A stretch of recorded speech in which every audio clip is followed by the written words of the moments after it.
నమస్తే, welcome to yesterday morning news. రాష్ట్రంలో వివిధ గందరగోళాలు జరుగుతున్నాయి. ఏదైతే రీసెంట్గా 2-3 రోజుల నుంచి హత్యలు ఎక్కువైపోయినాయి తెలంగాణ రాష్ట్రంలో, అదేవిధంగా ధర్నాలు ఎక్కువైపోయినాయి, రాస్తారోకులు కూడా ఎక్కువైపోయినాయి. ఈరోజు ఏదైతే డాక్టర్లు, జూనియర్ డాక్టర్లు ధర్నా చేయడం జరుగుతుంది, అదేవిధంగా గ్రూప్ 4 విద్యార్థులు కూడా ధర్నాలు చేయడం జరుగుతుంది. ఒకవైపు చూస్తే మరోవైపు హైదరాబాద్లో వరుస హత్యలు జరుగుతున్నాయి. అసలు ఏ లా అండ్ ఆర్డర్ ఎడిపోతుందని చెప్పేసి చాలా వరకు క్వశ్చన్ చేసే ప్రయత్నం చేస్తున్నారు మేధావులు కానీ లేక ఉద్యమకారులు కానీ. అదేవిధంగా ఈరోజు నుంచి పార్లమెంట్ 18వ పార్లమెంట్ సెక్షన్ మొదలు కాబోతుంది. అసలు పార్లమెంట్ ఎలక్షన్ అయిపోయిన తర్వాత, ప్రమాణ స్వీకారం తర్వాత మొదటిసారి 18వ పార్లమెంట్ సమావేశాలు జరగబోతున్నా. అసలు ఎలాంటి నిర్ణయాలు తీసుకోబోతున్నా అనే విషయాలపైన మాట్లాడే ప్రయత్నం చేద్దాం. కాస్త మనతో పాటు మార్నింగ్ న్యూస్లో కంటే సాయన్న గారు ఉన్నారు. ఒకసారి మనం మార్నింగ్ న్యూస్లో ప్రధాన పేపర్లో ప్రధాన వార్తలు చూసే ప్రయత్నం చేద్దాం. ముందుగా దిశ నీట్ ఇష్యూపై CBI case. NEET re exam 750 మంది గైరాజరు, మొత్తం 1563 మందిలో పరీక్ష రాసిన వారి సంఖ్య 813. ఏంటి ఏదైతే నీట్ పేపర్పై రీ ఎగ్జామ్ పెడితే దానికి కేవలం 750 మంది ఎగ్జామ్ రాయడం, దీన్ని ఎట్లా చూస్తారు? అదే, ఏది ఏమైనా విద్యా వ్యవస్థలోనే మార్పులు జరగాల్సిన అవసరం ఉన్నది. విద్యా వ్యవస్థలో మార్పులు రాకుండా ఇక ఇలాంటివన్నీ కూడా జరుగుతూ ఉంటే విద్యా ప్రమాణాలు తగ్గే అవకాశం ఉన్నది. కాబట్టి ఇప్పటికైనా కేంద్ర ప్రభుత్వం ఆలోచించి విద్యా వ్యవస్థలో సమూలమైన మార్పులు తీసుకురావాలి. అంతేకాకుండా విద్య అనేది రోజు రోజుకు వ్యాపారం అవుతున్నది. ఈ వ్యాపారం అవుతున్నది కాబట్టే ఇవాళ డబ్బు కోసం ఇలాంటి అవకతవకలు జరుగుతున్నాయి, ఇలాంటి అక్రమాలకు పాల్పడుతున్నారు. కాబట్టి వాళ్ళ పేపర్ లీక్ అవుతుంది అనంటే ఆ డబ్బులకు అమ్ముడుకుంటున్నారు, లక్షల రూపాయలకు పేపర్ లీక్ చేసి అమ్ముకుంటున్నారు అనంటే ఇక్కడ వీటన్నిటికీ కారణం ఏంటి అంటే ధన రాజకీయాలే కారణమవుతున్నాయి. కాబట్టి వీటిని కంట్రోల్ చేయాల్సినటువంటి శక్తి సామర్థ్యాలన్నీ ఎవరి చేతిలో ఉన్నాయి? ఈ పాలకుల చేతుల్లో ఉంటున్నాయి. కాబట్టి పాలకులు ఎలా నిర్మాణం అవుతున్నారు?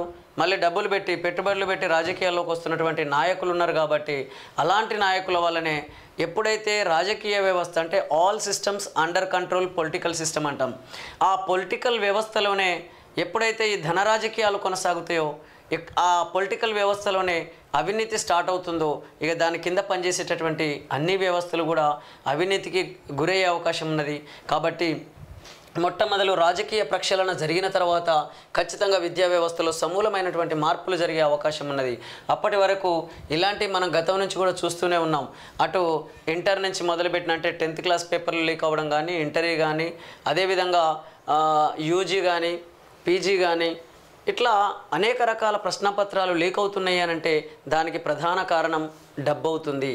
కాబట్టి లీకులు చేసి డబ్బుకు ఆ పేపర్లను అమ్ముకోవడం, తద్వారా మొత్తం మీద విద్యా వ్యవస్థను చిన్నభిన్నం చేస్తున్నటువంటి పరిస్థితి కనబడుతుందని చెప్పేసి అనేక మంది మేధావులు అంటున్నారు. కాబట్టి ఇప్పటికైనా మన ప్రజలు తేరుకొని యువతి యువకులు ఆలోచించి ఖచ్చితంగా రాజకీయ వ్యవస్థలో సమూలమైన మార్పులు జరిగినప్పుడు మాత్రమే ఇవన్నీ సాధ్యమవుతాయని చెప్పేసి కూడా ఒకసారి మీరు కూడా ఆలోచించాలని చెప్పేసి విజ్ఞప్తి చేస్తున్నాం.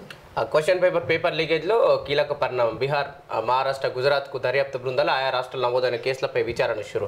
నీట్ క్వశ్చన్ పేపర్ లీక్పై కేంద్రం ఫిర్యాదుతో సిబిఐ కేసు నమోదు చేసింది. దేశవ్యాప్తంగా ఆందోళన నేపథ్యంలో సమగ్ర విచారణ చేపట్టనున్న బీహార్, మహారాష్ట్ర, గుజరాత్కు దర్యాప్తు బృందాలు చేరుకున్నాయి.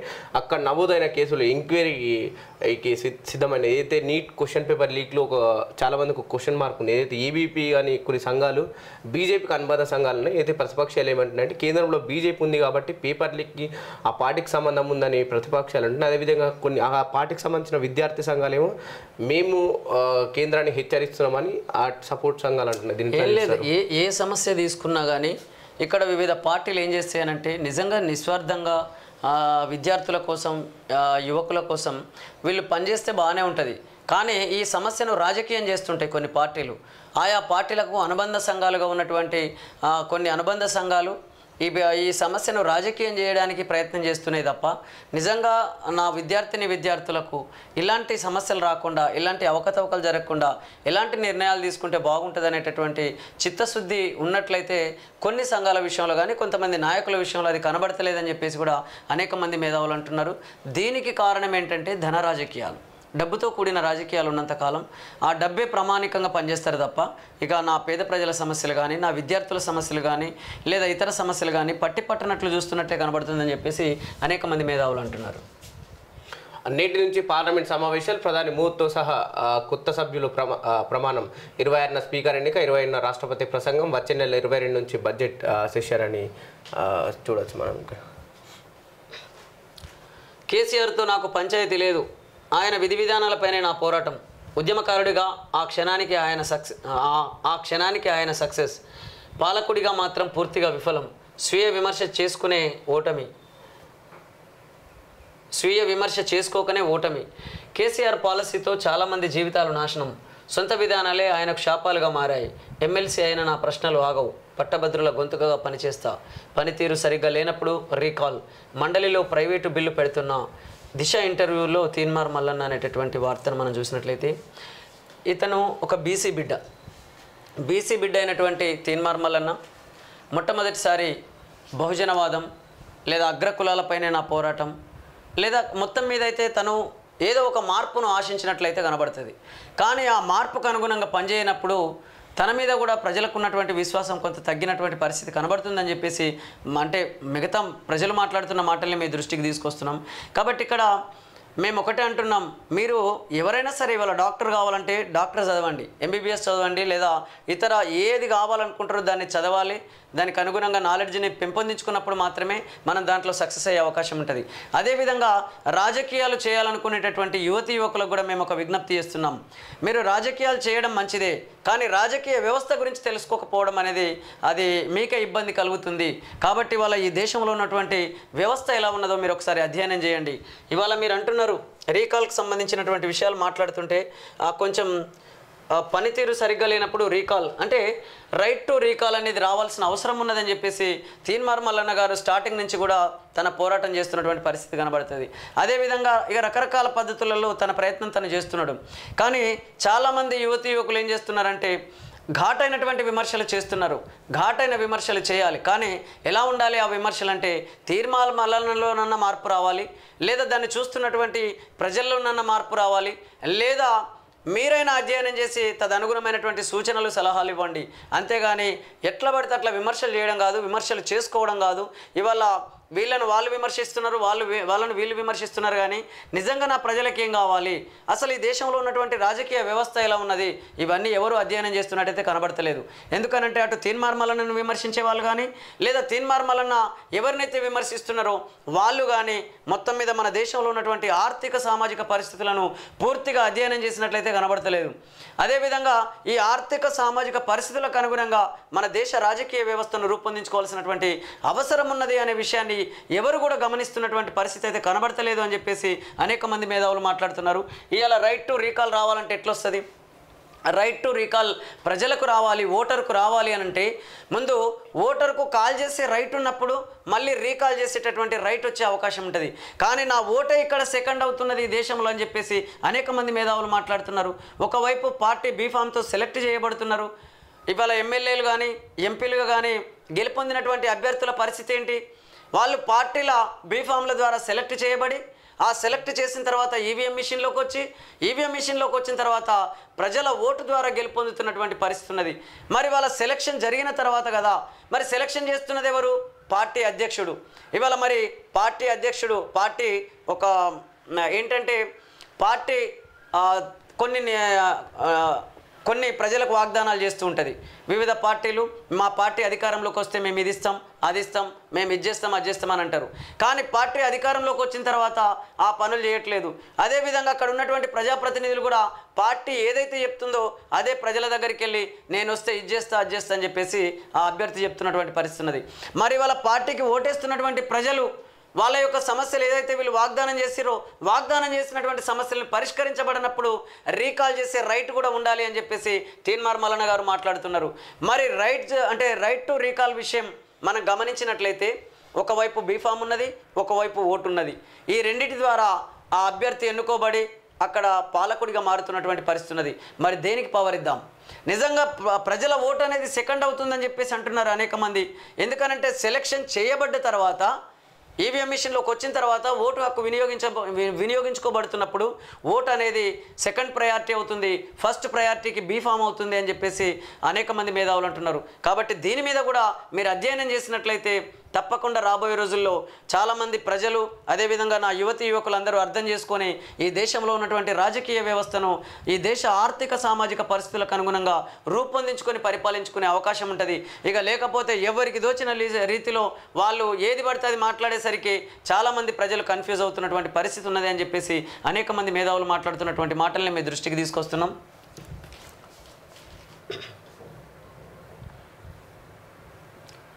కాంగ్రెస్లోకి సంజయ్ కుమార్, బీఆర్ఎస్కు మరో ఎదురుదెబ్బ. సీఎం రేవంత్ సమక్షంలో చేరిన జగిత్యాల ఎమ్మెల్యే ఆస్తినాకు సీఎం మంత్రులు. రాష్ట్ర అవసరాలపై కేంద్ర మంత్రులతో భేటీలు, కాంగ్రెస్ ఎంపీల ప్రమాణ స్వీకారానికి హాజరు, విభజన చట్టం అంశాలపై కొత్త ఎంపీలకు గైడెన్స్. గులాబీ పార్టీకి దెబ్బ మీద దెబ్బ తగులుతున్నది. బీఆర్ఎస్ జగిత్యాల ఎమ్మెల్యే సంజయ్ కుమార్ ఆదివారం సీఎం రేవంత్ రెడ్డి సమక్షంలో కాంగ్రెస్ పార్టీలో చేరారు. ముఖ్యమంత్రి ఆయనకు హస్తం పార్టీకి కండువా కప్పి పార్టీలోకి ఆహ్వానించారు. 3 రోజుల క్రితం బాన్స్వాడ ఎమ్మెల్యే పోచారం శ్రీనివాసరెడ్డి బీఆర్ఎస్ను వీడి కాంగ్రెస్లో చేరారు. ఆ షాక్ నుంచి తేరుకునే లోపే సంజయ్ కుమార్ సైతం గులాబీ పార్టీకి షాక్ ఇచ్చారని చెప్పేసి వార్తల్ని చూసినట్లయితే నిజంగా రైట్ టు రీకాల్ అనేది కూడా ఇట్లాంటి పరిస్థితులను బట్టి మనం అధ్యయనం చేసినట్లయితే ఎట్లా సాధ్యమవుతుంది? కాబట్టి నా ప్రజల ఓటుకు బలం ఇవ్వాలి. ఇవాళ సెలక్షన్ అనేది బీఫామ్ చేస్తున్నది, ఓటు అనేది ఎలక్ట్ చేస్తున్నది. కాబట్టి సెలక్షన్ కూడా ప్రజలు చేసుకునేటటువంటి అవకాశం వచ్చినప్పుడు మాత్రమే, అలాంటి పరిస్థితి ఉన్నప్పుడు మాత్రమే సెలక్షన్ అయినా ప్రజలే చేయాలి, ఎలక్షన్ అయినా ప్రజలే చేయాలి. అప్పుడు సాధ్యమవుతుంది రైట్ టు రీకాల్ అనేది. కానీ సెలక్షన్ ఏమో పార్టీ బీఫామ్ చేస్తున్నది, ఎలక్షన్ ఏమో ప్రజల ఓటు చేసుకుంటున్నది. కాబట్టి ఇలాంటి పరిస్థితులలో మార్పు రాకుండా ఈ రైట్ టు రీకాల్ అనేది సాధ్యమయ్యే అవకాశం లేదని చెప్పేసి అనేక మంది మాట్లాడుతున్నారు. ఇక ఈ వలసల సంగతి చూస్తే ఏ పార్టీ అధికారంలోకి వస్తే ఆ పార్టీలోకి క్యూ కడుతున్నటువంటి పరిస్థితి ఉంటుంది. ఏ పార్టీ అధికారంలోకి వచ్చినా ఆ నాయకులు మాత్రం ఇక మనం నిన్ననే చెప్పినాం, అవే ముఖాలు కనబడతాయి, ఇంకా కొత్త ముఖాలు వచ్చేది లేదు, కొత్త వాళ్ళకి అవకాశం ఇచ్చేది లేదు అన్నట్లే ఈ పార్టీల తీరు కనబడుతుందని చెప్పేసి అనేక మంది మాట్లాడుతున్న మాటల్ని మీ దృష్టికి తీసుకొస్తున్నాం.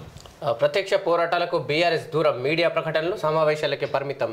ఆ ట్విట్టర్లో స్టేట్మెంట్లు, విమర్శల వరకే. రాష్ట్ర విద్యార్థుల కోసం 32 మెడికల్ కాలేజీలు అంటూ గుప్పలు. నీట్ పేపర్ లీకేజ్పై రోడ్డెక్కని గులాబీ సైన్యం. బొగ్గు బ్లాక్ల ప్రైవేటీకరణ వ్యతిరేకిస్తూ గతంలో 9 రోజుల పాటు నిరసనలు. ప్రస్తుతం బొగ్గు గనుల వేలంపై నో యాక్షన్. పెద్దపల్లి చిన్నారి ఘటనపై మౌనం. పోరాడి రాష్ట్రాన్ని సాధించామంటూ ఉపన్యాసాలు. ఫైట్ చేయాల్సిన సమయంలో మాత్రం సైలెంట్. పార్టీ పెద్దల తీరుపై క్యాడర్లో చర్చ. నిజంగా కేసీఆర్ గారు కూడా ఒకటి ఆలోచించాలి. మీరు తెలంగాణ ఉద్యమకారుడిగా నిజంగా ఎవరైనా మిమ్మల్ని అభినందించాల్సిందే. నేనైతే ఖచ్చితంగా మీతో పనిచేసిన, మీతో తెలంగాణ పోరాటంలో పాల్గొన్న బిడ్డగా మాత్రం తప్పకుండా మిమ్మల్ని గౌరవిస్తాను ఒక తెలంగాణ ఉద్యమకారుడిగా. కానీ తెలంగాణ రాష్ట్రం వచ్చిన తర్వాత మీరు చేసిన పనేంటి? కుటుంబ రాజకీయాలు చేయలేదా? వారసత్వ రాజకీయాలు కొనసాగించాలనే ఆలోచనతో మీరు పనిచేయలేదా? ధన రాజకీయాలకు పాల్పడలేదా? డబ్బు సంచులు బై ఎలక్షన్లలో ఎక్కడ చూసినా కానీ డబ్బు సంచులతో ఎన్నికల్లో మీరు నిలబడలేదా? మీ అభ్యర్థులను నిలబెట్టలేదా? మీరు ధన రాజకీయాలు చేయలేదా? మీ గుండెల మీద చేసుకొని చెప్పండి. మరి ఇలాంటి రాజకీయాలు చేస్తున్నప్పుడు ప్రజలు గమనించరనుకున్నారా? కాబట్టి ప్రజలు ఎట్లా ఉపేక్షిస్తారనుకున్నారు మీరు? అందుకనే మీరని కాదు, ఇవాళ ఆ వ్యవస్థ దాంట్లో ఉన్న లోపాలను దాన్ని అనుగుణంగా దాన్ని మీకు అనుగుణంగా మార్చుకొని మీ పార్టీ గెలిపే లక్ష్యంగా పనిచేసినటువంటి పరిస్థితి కనబడుతుందని చెప్పేసి అనేక మంది అంటున్నారు. వాళ్ళకి సమాధానం చెప్పండి. ఒక పార్టీ అధ్యక్షుడిగా ఉండి బీసీలను పట్టించుకున్నారా? ఎస్సీలను పట్టించుకున్నారా? ఎస్టీలను పట్టించుకున్నారా? మిగతా సామాజిక వర్గాల్లో ఉన్నటువంటి ఆ ఓసీల్లో ఉన్నటువంటి మిగతా బిడ్డలను మీరు పట్టించుకున్నారా? ఎంతకు తండ్రి, కొడుకు, కూతురు, అల్లుడు అన్నట్లే జరిగింది తప్ప ఏం ఉపయోగం ఉంది మీ పార్టీ వల్ల? ఇవాళ దాదాపు 4 లక్షలకు పైగా కోట్ల అప్పును తెలంగాణ ప్రజల నెత్తి మీద పెట్టిరంటే అవి ఎందుకు మాట్లాడారు మీరు? కాబట్టి అప్పు చేయడం అనేది విపరీతంగా జరిగింది. దానికి తగిన అభివృద్ధి అనేది తెలంగాణ రాష్ట్రం అవ్వలేదు అని చెప్పేసి కూడా అనేక మంది మేధావులు అంటున్నారు. వాళ్ళకి సమాధానం చెప్పండి.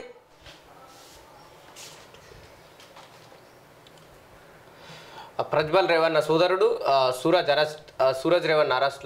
లైంగిక దాడి చేశాడని పార్టీ పురుష కార్యకర్త ఫిర్యాదు. బాధితుడిని ఆసుపత్రికి తరలించి వైద్య పరీక్షలో ఒంటిపై గాయాలున్నట్టు గుర్తింపు.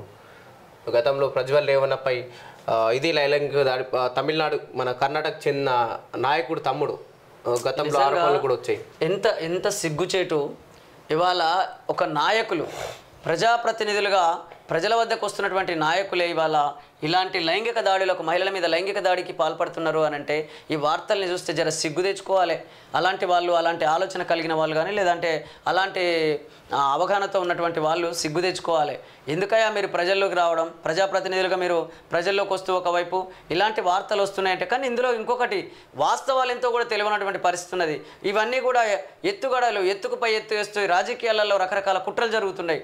ఈ కుట్ర రాజకీయాలకు అవకాశాలు ఉన్నాయి కాబట్టి నిజంగా అందులో వాస్తవాలెన్ని అవాస్తవాలెన్ని, మరి నిజంగానే జరిగినట్లయితే ఖచ్చితంగా వాళ్ళకైతే సిగ్గుండాలి.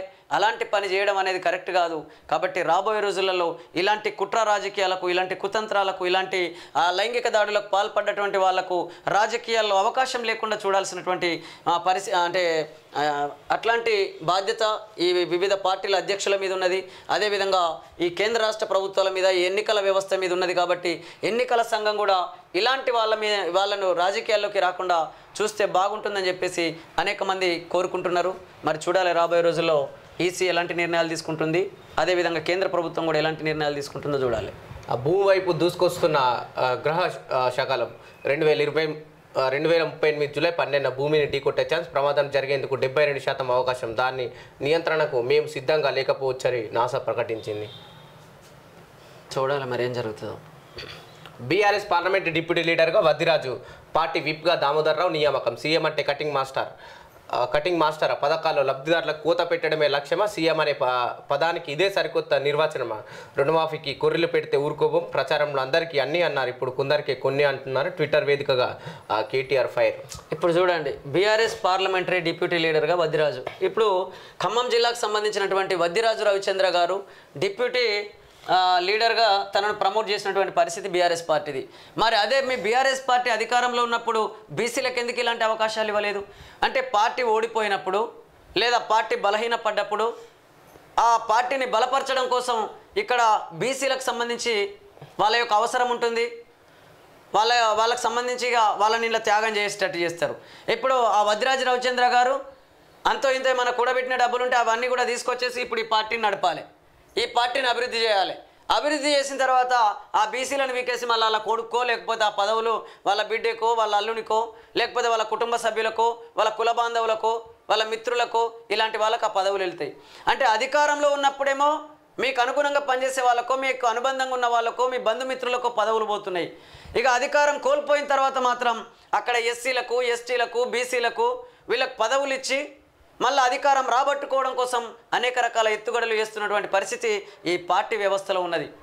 కాబట్టి ఒక పార్టీ అని కాదు, ఈ పార్టీ ఆ పార్టీ అని కాదు, ఏ పార్టీ తీరు చూసినా కానీ పార్టీ ఎదిగే వరకేమో బడుగు బలహీన వర్గాల ప్రజల్ని వాళ్ళు నాయకులుగా పెట్టుకుంటున్నారు.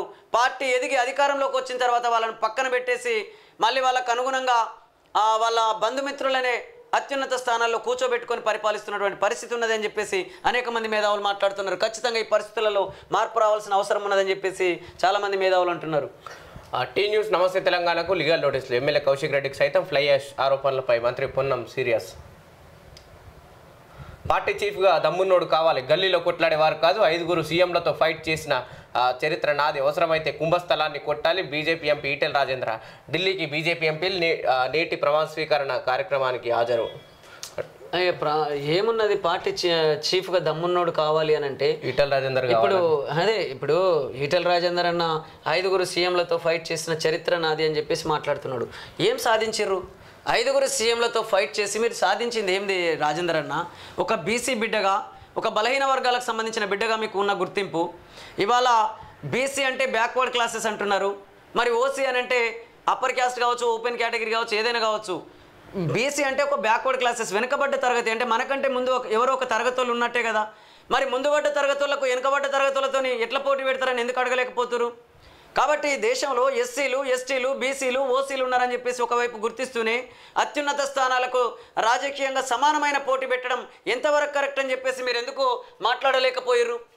కాబట్టి మీరు కూడా చేసింది ఏందన్నా, ఇవాళ తెలంగాణ ఉద్యమకారుడిగా మీకు ఒక గొప్ప పేరున్నది. ప్రజలు మిమ్మల్ని ఆదరించారు, మిమ్మల్ని గౌరవిస్తారు. ఇప్పుడు కాదు, ఎప్పటికైనా మిమ్మల్ని గౌరవిస్తారు. కానీ మీరు చేస్తున్నది ఏంటి? ఇవాళ ఈ పార్టీలో ఉంటారు, లేకపోతే మరో పార్టీలోకి పోతారు. అక్కడ వాళ్ళు ఇచ్చే పదవులకు కట్టుబడి మీరు వాళ్ళు చెప్పిన మాటలు వినాలి, వాళ్ళు చెప్పినట్లు చేయాలి. అదే అన్న మనకు కావాల్సింది. మన బీసీలకు రాజ్యాధికారం వద్దా? మన బీసీలు ఈ దేశాన్ని ఏలొద్దా? కాబట్టి ఈ దిశగా మీరు ఎందుకు అడుగులు వేయట్లేదు? నేను అంటున్న మాట కాదు రాజేందర్ అన్న, అనేక మంది బీసీ నేతలు మాట్లాడుతున్నారు. కాబట్టి ఈ దేశంలో దేశం అంటే ఒక ఓసీలే కాదు, దేశం అంటే ఒక బీసీలు కాదు, దేశం అంటే ఎస్సీలు కాదు, ఎస్టీలు కాదు. ఈ దేశం అనంటే ఎస్సీ, ఎస్టీ, బీసీ, ఓసీ, మహిళలు, అందరూ కలిసి ఈ దేశాన్ని నిర్మాణం చేసుకుంటున్నారు, ఈ దేశాన్ని నడిపించుకుంటున్నారు, ఈ దేశానికి కావలసినటువంటి రాజకీయ వ్యవస్థలో ఓట్లేస్తున్నారు, పన్నులు కడుతున్నారు, ప్రభుత్వ ఆఫీసులలో ఉద్యోగాలు చేస్తున్నారు. మరి అన్నింటిలో అందరి భాగస్వామ్యం ఉన్నప్పుడు అధికారంలో అందరికీ భాగస్వామ్యం ఉండన్నా వద్దా ఒకసారి ఆలోచించు. ఆ దిశగా మీ పోరాటం ఎందుకు జరగడం లేదో మీరు ఆత్మవిమర్శ చేసుకోండి. అంతేగాని మీరు ఈ పార్టీలో ఉండి ఆ పార్టీని విమర్శించడం, ఆ పార్టీలో ఉండి ఈ పార్టీని విమర్శించడం, అది కాదు రాజేందర్ అన్న రాజకీయం అంటే. రాజకీయం అంటే అవినీతి లేకుండా, అక్రమాలు జరగకుండా, కుంభకోణాలు లేకుండా ఈ దేశ ప్రజలకు ప్రజాస్వామ్యబద్ధంగా పరిపాలన ఎలా అందుతుందో ఆ దిశగా మీరు ఆలోచించి అడుగులు వేయాలని చెప్పేసి మీకు విజ్ఞప్తి చేస్తున్నాను.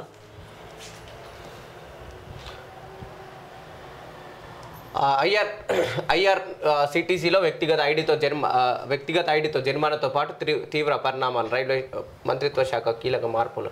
అయితే ఐఆర్సిటీసీలో వేరే వాళ్ళకి టికెట్ బుక్ చేస్తే వాళ్ళకు జరిమానా కానీ లేదు జైలు శిక్ష పడే అవకాశాలు ఉన్నాయి. కొత్త మార్పులు రైల్వే శాఖలో. వ్యవసాయ కమిషన్ చైర్మన్గా పోచారం. త్వరలో నియామకానికి సర్కార్ కసరత్తు. కేబినెట్ హోదాతో కూడిన బాధ్యత అప్పగింత. కాంగ్రెస్లో చేరిక టైంలోనే సూత్రప్రాయ డెసిషన్. సముచిత గౌరవం కల్పిస్తామని సీఎం ప్రకటన. ఇటీవల బీఆర్ఎస్ నుంచి కాంగ్రెస్లోకి చెందిన ఎమ్మెల్యే పోచారం శ్రీనివాసరెడ్డికి సముచిత గౌరవం కల్పిస్తామని అదే టైంలో సీఎం రేవంత్ రెడ్డి ప్రకటించారు. అందుకు అనుగుణంగా ఆయనకు వ్యవసాయ కమిషన్ చైర్మన్ బాధ్యతలు అప్పగించాలని ప్రభుత్వం కసరత్తు చేస్తున్నట్టు సమాచారం. ఆయనకు వ్యవసాయంపై ఉన్న మక్కువతో ఆ బాధ్యతలు అప్పగిస్తే బాగుంటుందనే చర్చ జరగడంతో త్వరలో దీనిపై ప్రభుత్వం స్పష్టమైన నిర్ణయం తీసుకోనున్నది. చూడాలి మరి. ఇప్పుడు పోచారం శ్రీనివాస్ రెడ్డికి ఆ శాఖ ఇవ్వబోతున్నారు అని అంటే నిజంగా వ్యవసాయంలో ఏమైనా మార్పులు తీసుకొస్తారా? మరి అంతకుముందు మీరు చేసిన పనులలో ఎంత మేరకు మార్పు జరిగింది, మరి ఇప్పుడు ఇలా ఏ రకమైన మార్పులు తీసుకురాకపోతున్నారు? కాబట్టి వ్యవసాయంలో జరుగుతున్నటువంటి అనేక సమస్యలకు పరిష్కారాన్ని ఎట్లా చూపించబోతున్నారో ఇవన్నీ కూడా ప్రజలకు చెప్పాల్సినటువంటి అవసరం ఉన్నది. కానీ ఏది ఏమైనా అధినాయకత్వం చేతుల్లో వీళ్ళంతా కీలుబొమ్మలే తప్ప వీళ్ళకున్న పవర్స్ లేవు. వీళ్ళు చేసే స్వతంత్రంగా చేసే పనులు కూడా అంత పెద్దగా ఉండవని చెప్పేసి అనేక మంది మేధావులు మాట్లాడుతున్న మాటలే మేము మీ దృష్టికి తీసుకొస్తున్నాం. పుష్పక్ విమానం ప్రయోగం సక్సెస్. వరుసగా మూడోసారి విజయవంతం. మరో ఘనత సాధించిన ఇస్రో. రీయూజబుల్ లాంచ్ వెహికల్ తయారు చరిత్రలో మరో మైలురాయి. పదవుల కోసం కాంగ్రెస్లో చేరలేదు. నా పొలిటికల్ లైఫ్ ఆ పార్టీతోనే ప్రారంభమైంది. సెగ్మెంట్ అభివృద్ధి కోసం పార్టీ మారని బాన్స్వాడ ఎమ్మెల్యే పోచారం శ్రీనివాసరెడ్డి. ఈ మాట అన్నారు కదా శ్రీనివాస్ అన్న. మా శ్రీనివాసరెడ్డి అన్న ఏమంటుండు, పదవుల కోసం అంటే మేము పదవుల కోసం ఆ పార్టీలో చేరలేదు కాబట్టి నేను నా పొలిటికల్ లైఫ్ ఆ పార్టీతోనే ప్రారంభమైందని అంటున్నారు. ఇలా పదవుల కోసం కాంగ్రెస్లో చేరలేదు అని అంటే మరి దేనికోసం చేరిరో చెప్పురన్న. మరి పోనీ ఒక పని చేయి, ఇవాళ ఏ పదవి ఇచ్చినా తీసుకోకు, అందులో ఉన్నటువంటి బీసీలకు ఆ పదవి చెందేటట్టు చూడు, లేదా అందులో ఉన్న ఎస్సీలకు ఆ పదవి చెందేటట్టు చూడు, ఎస్టీలకు ఆ పదవి చెందేటట్టు చూడు, లేదా సోనియా గాంధీతో మాట్లాడు. ఏమయ్యా ఎప్పుడు చూసినా ఓసీ సామాజిక వర్గానికి సంబంధించిన బిడ్డలే ఇక్కడ ఓసీలు అంటే పార్టీ అధ్యక్ష పదవులు తీసుకోవన్నా, ఈసారి మనం బీసీలకు ఇద్దామని చెప్పేసి ఒకసారి మాట్లాడన్నా. నీ నోటి నుంచి ఆ మాటలు వినాలని ఉందన్నా. నిజంగా మీరు నిస్వార్థంగా ప్రజల కోసం పనిచేసే వాళ్ళైతే ఇవాళ తెలంగాణ రాష్ట్ర అధ్యక్ష పదవి ఒక బీసీ బిడ్డకు ఎందుకు ఇవ్వలేకపోతున్నారు, ఒక ఎస్సీ బిడ్డకు ఎస్టీ బిడ్డకు ఎందుకు ఇవ్వలేకపోతున్నారు? కాబట్టి ఇవన్నీ మాకు అన్నీ అర్థమవుతున్నాయన్న. ఈ దేశ ప్రజలంత అమాయకులు కాదు, ఈ రాష్ట్ర ప్రజలు కూడా అంత అమాయకులు కాదు. ఒకప్పుడు ఉండే చదువు లేదు, అమాయకత్వాన్ని ఆసరా చేసుకొని కొంతమంది భూస్వాములు ఇక్కడ ఉన్నటువంటి ప్రజల మీద పెత్తనం చేసి ఉండొచ్చు. కానీ ఇప్పుడు ఆ పరిస్థితులు వచ్చే అవకాశమే లేదు. ఆ పరిస్థితులన్నీ కూడా మారుతాయి తప్పకుండా రాబోయే రోజులలో. అనేక మంది విద్యార్థులు, యువకులు ఈ సమస్యలను అధ్యయనం చేస్తున్నారు. అసలు ఈ సమస్యలకు పరిష్కారం ఏంటో కనుక్కుంటున్నారు. అది కనుక్కునే రోజులు దగ్గరికి వచ్చినాయి. కాబట్టి ఇలాంటి కుట్ర రాజకీయాలు, ఇలాంటి అవినీతి రాజకీయాలకు అవకాశమే లేని వ్యవస్థను నిర్మాణం చేసుకోబోతున్నారు. ఒకసారి మీరు కూడా అలా ఆలోచించి, ఖచ్చితంగా మీరు అనుభవజ్ఞులు, పెద్దవాళ్ళు కాబట్టి అలాంటి అవకాశాలు ఏమున్నాయో వాటి మీద అధ్యయనం చేయండి. ఇవాళ ప్రజలకు ప్రజాస్వామ్యబద్ధ పరిపాలన అందాలంటే ఏం చేస్తే బాగుంటుందో అలాంటి సలహాలు, సూచనలు ఇవ్వాలని చెప్పేసి గౌరవనీయులైనటువంటి పోచారం శ్రీనివాసరెడ్డి గారికి విజ్ఞప్తి చేస్తున్నాం. రివిజన్పై కన్ఫ్యూజన్. 2 శాఖలకు రిజిస్ట్రేషన్ల బాధ్యతలు రెవెన్యూ డిపార్ట్మెంట్ చేతులు అగ్రికల్చర్ ల్యాండ్స్. వాటి వాల్యూ రివిజన్ రిప్లేసెంట్ సబ్ రిజిస్టర్కు తమపై భారమై అంటున్న స్టాంప్ అండ్ రిజిస్ట్రేషన్ల శాఖ. చట్టవిరుద్ధంగా ధరణి పోర్టల్ రిజిస్ట్రేషన్లు. ఈ డేటాతో ఆటోమేటిక్ మ్యూటేషన్ కష్టం. ఒకే భూమిపై 2 శాఖల్లో వేర్వేరు క్లాసిఫికేషన్స్. ఇలాగే కొనసాగితే మరిన్ని వివాదాలు. చూడాలి ధరణి కానీ భూ వివాదం ఇంతవరకు వెళ్తుంది, ఎన్ని ఫైళ్ళు వీళ్ళు పూర్తి చేస్తారనే వివాదం పెండింగ్లో ఉన్న ఫైల్ అని. అదే ఏది ఏమైనా వీళ్ళు ఏ పోర్టల్ తీసుకొచ్చినా వీళ్ళు ధరణి అని వాళ్ళు ఇంకోటని ఏది తీసుకొచ్చినా కానీ పేరు మారుతుంది కానీ అందులో సమస్యలు పరిష్కరించబడతలేవు. కాబట్టి మీరు ధరణి పోర్టల్ల పేరులో లేకపోతే భూమాత పోర్టల్ల పేరులో ఇట్లా పేర్లు మార్చడం కంటే ముందు దాంట్లో ఏ సమస్యలు తలెత్తుతున్నాయో ఆ సమస్యలకు ఎలాంటి పరిష్కారం చూపించానో వీటిని నిపుణులైనటువంటి వాళ్ళతో కూర్చొని చర్చించి తద్వారా ఈ భూ సమస్యలను పూర్తి స్థాయిలో పరిష్కరించే విధంగా ప్రయత్నం చేయాలని చెప్పేసి రాష్ట్ర ప్రభుత్వానికి విజ్ఞప్తి చేస్తున్నాం. ఒకసారి ఈనాడులో ప్రధాన పేపర్లు చూసే ప్రయత్నం, వార్తలు చూసే ప్రయత్నం చేద్దాం. దర్యాప్తు ముమ్మరం. నీట్ అవకతవకలపై బీహార్, గుజరాత్లకు సిబిఐ బృందాలు. కుట్ర మోసంపై ఎఫ్ఐఆర్. 18కి చేరిన అరెస్టులు. మహారాష్ట్రలో 2 విచారించిన ఏటీఎస్. వైద్య విద్యా కోర్సుల్లో ప్రవేశాల కోసం నిర్వహించిన నీట్ అవకతవకలపై సిబిఐ దర్యాప్తు ముమ్మరం చేసింది. ఆదివారం ఎఫ్ఐఆర్ నమోదు చేసింది. కేంద్ర విద్యాశాఖ సూచనల మేరకు నీట్లో అక్రమాలపై సిబిఐ పూర్తిస్థాయి విచారణ జరపనుంది. అలాగే బీహార్లో పేపర్ లీక్, పలుచోట్ల విద్యార్థులు సమయం కోల్పోయారంటూ వారికి గ్రేస్ మార్కులు కలపడం వంటి అంశాలపైన సమగ్రంగా దర్యాప్తు చేయనుంది. ఎఫ్ఐఆర్లో నిందితులను గుర్తు తెలియని వ్యక్తులుగా పేర్కొంది. మరోవైపు నీట్ అక్రమాలకు సంబంధించి మహారాష్ట్రలో లాతూర్లో ప్రైవేట్ కోచింగ్ సెంటర్లు నిర్వహిస్తున్న 2 ఉపాధ్యాయులను పోలీసులు విచారించారు. నీట్ యూజీ మే నెల 5వ తేదీన దేశవ్యాప్తంగా 4750 కేంద్రాల్లో జరిగింది. 24 లక్షల మంది విద్యార్థులు పరీక్ష రాశారు. అయితే బీహార్లో పేపర్ లీక్ కావడంతో పాటు పలుచోట్ల అవకతవకలు జరిగాయనే ఆరోపణలు వచ్చాయి. దీనిపై పెద్ద ఎత్తున విమర్శలు రావడంతో పాటు సుప్రీంకోర్టు పిటిషన్లు దాఖలయ్యాయనేటటువంటి వార్తను మనం చూడొచ్చు. నీట్ అవకతవకల కేసులో నిందితులకు ఆదివారం బీహార్ రాజధాని పాట్నాలోని ఎల్ఎన్జేపీ ఆసుపత్రిలో వైద్య పరీక్షలు చేయించి తీసుకెళ్తున్న అధికారులు. వీళ్ళ ఫోటోను చూడొచ్చు. ఇక వీళ్ళు ఇట్లాంటి ఘనకార్యాలు చేసినామని చెప్పేసి ముఖాలు దాచుకుంటున్నటువంటి పరిస్థితి చూస్తే చాలా బాధ అనిపిస్తుంది. ఎంతోమంది విద్యార్థుల జీవితాలు ఇవాళ బలైనటువంటి పరిస్థితి. ఈ పరిస్థితులు ఇవన్నీ గమనించవచ్చు మనం. వైద్య విద్యార్థులకు విషమ పరీక్ష. బోర్డు తీరుతో గాడి తప్పిన వ్యవస్థ. నీట్ పీజీకి ఏడాది 3 తేదీలు, చివరికి వాయిదా. కొన్ని గంటల ముందు ప్రకటనతో తీవ్ర నష్టం. అభ్యర్థులకు ఇక్కట్లు. ఇట్లాంటివన్నీ చూస్తుంటే ఇక విద్యా వ్యవస్థ అనేది మన దేశంలో ఎలా ఉందో మనం గమనించవచ్చు. నిజంగా మన జీవనానికి, మన బతుకు తెరువుకు, మనం బ్రతకడానికి, మన రాష్ట్రం అభివృద్ధి చెందాలన్నా, మన దేశం అభివృద్ధి చెందాలన్నా, ప్రపంచ దేశాలకి ఒక ఆదర్శవంతమైన దేశంగా మన దేశాన్ని నిలుపుకోవాలన్నా దీనికి మూల కారణం విద్య. కాబట్టి బాల్యం దశ నుంచే విద్యా వ్యవస్థలో మార్పులు తీసుకొచ్చేసి వాళ్ళు ఆర్థికంగా కానీ అంటే ఇక్కడ ఉన్నటువంటి అనేక అంశాల మీద వైద్య వ్యవస్థలో కావచ్చు, విద్యారంగంలో కావచ్చు, లేదా ఆర్థిక రంగంలో కావచ్చు, ఇంకా రకరకాల రంగాలు అనేక శాస్త్ర సాంకేతిక నైపుణ్యతను పెంపొందించుకునే విషయంలో కావచ్చు విద్య అనేది చాలా తోడ్పడుతుంది.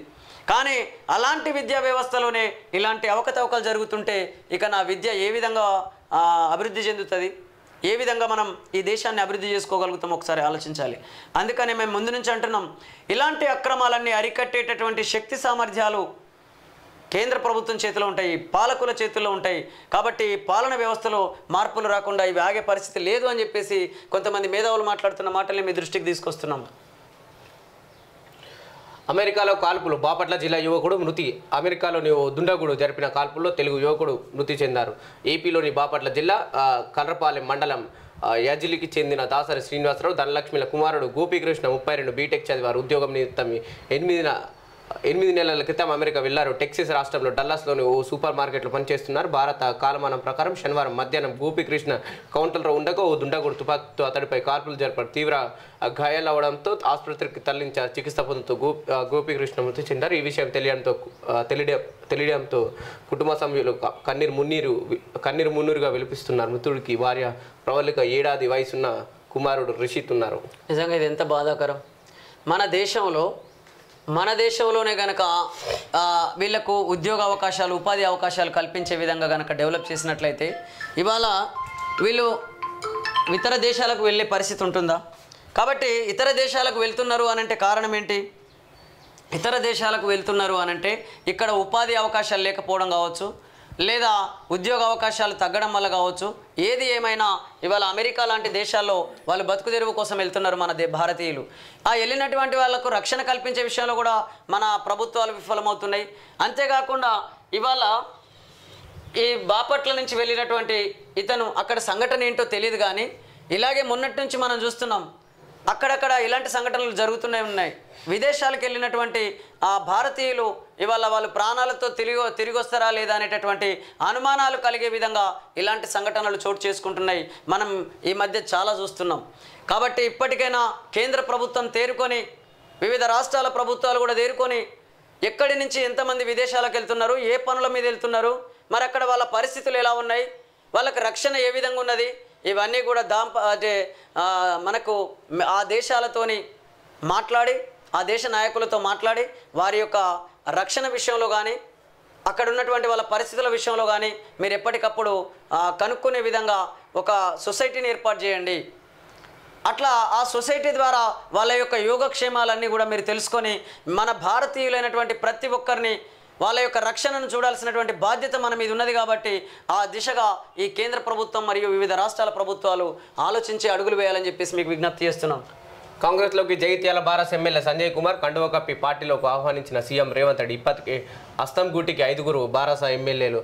అగ్రరాజ్యంలో కొలువుల సంక్షోభం, ఉద్యోగాలు దొరక్క తెలుగువారికి కష్టాలు, ఐటీ రంగంలోనే సమస్య తీవ్రం, అక్కడ ఉండలేక వెనక్కి రాలేక సతమతం, మరికొన్నాళ్ళు ఇదే పరిస్థితి ఉంటుందన్న కన్సల్టెంట్లు. వాళ్ళకు కూడా భయం వేస్తుంది. ఇప్పుడు మనకు కదా మన భారతదేశానికి ఆంగ్లేయులు వచ్చి వర్తకపు సరుకు వ్యాపారంతో ఈస్ట్ ఇండియా కంపెనీ పెట్టి మెల్లగా ఆ వ్యాపారం ముసుగులో వచ్చి తర్వాత మొత్తం అన్ని వ్యవస్థలన్నీ కూడా వాళ్ళ గుప్పిట్లో పెట్టుకొని దాదాపు 200 సంవత్సరాలు పరిపాలించినటువంటి ఆంగ్లేయులు ఇవాళ ఆ 200 సంవత్సరాల పరిపాలన చూసినటువంటి భారతీయులు ఏం చేశారు, చివరికి మా దేశానికి స్వతంత్రం కావాలని చెప్పేసి పోరాటం చేసి ఇవాళ ఆంగ్లేయులను తరిమేసి మన దేశానికి స్వాతంత్రం తీసుకున్నటువంటి పరిస్థితి ఉన్నది.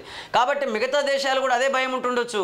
అరే నిజంగా వేరే దేశస్తులు ఈ దేశానికి వచ్చేసి వలస వచ్చి తర్వాత ఇక్కడ క్రమంగా తిష్ట వేసి మొత్తం మన దేశాన్ని వాళ్ళ గుప్పిట్లో పెట్టుకుంటారేమో, మళ్ళీ మన దేశ ప్రజలకు ఉద్యోగాలు లేక ఉపాధి లేక మనం ఇబ్బంది పడాల్సి వస్తుందేమో అనేటటువంటి ఒక భయం అనేది ఖచ్చితంగా ఏ దేశంలో ఉన్నటువంటి వాళ్ళకైనా ఉంటుంది. కాబట్టి అలాంటి భయాలకు గురవుతున్నారా, మరి దేనివల్ల ఈ హత్యలు జరుగుతున్నాయి, దేనివల్ల ఈ దాడులు జరుగుతున్నాయో ఇవన్నీ కూడా అధ్యయనం చేయండి.